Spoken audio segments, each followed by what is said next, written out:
যে ফার্স্টে জুন থেকে রিজেকশন নিয়ে first candle, then second candle জুনের মধ্যে ক্লোজিং দেয়, থার্ড ক্যান্ডেলে আমরা ট্রেড প্লেস করতে পারবো, তাই না? এখানে থার্ড ক্যান্ডেলে আমরা কি করতে পারবো? ট্রেড প্লেস করতে পারবো বায়াসদের ডিরেকশনে। এটা পড়ছিলাম না?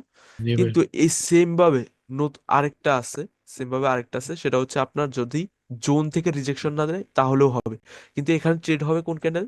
এখানে ট্রেড হবে অলওয়েজ ফোর্থ ক্যান্ডেলে। অলওয়েজ কোন ক্যান্ডেলে? ফোর্থ ক্যান্ডেলে। থার্ড এখানে এখন রুলগুলো কি কি আর সিনারিও কিরকম হতে পারে ওইটা ড্র করি। এখানে রুলগুলো হচ্ছে ফার্স্ট ক্যান্ডেল যেটা না, ফার্স্ট ক্যান্ডেল, ফার্স্ট ক্যান্ডেলের উইকের মধ্যে সেকেন্ড ক্যান্ডেল কি করতে হবে? ক্লোজিং দিতে হবে। ফার্স্ট ক্যান্ডেলের উইকের মধ্যে সেকেন্ড ক্যান্ডেল ক্লোজিং দিতে হবে। সেকেন্ড ক্যান্ডেল ক্লোজিং দিছে, এখন এই ক্যান্ডেলের উইক থাকুক ম্যাটার করে না, উইক থাকুক ম্যাটার করে না, বাট ম্যাটার করে কখন ম্যাটার করে? যদি এই ক্যান্ডেলের উইক লংগেস্ট উইক থাকে, যদি এই ক্যান্ডেলের উইক লংগেস্ট উইক থাকে তাহলে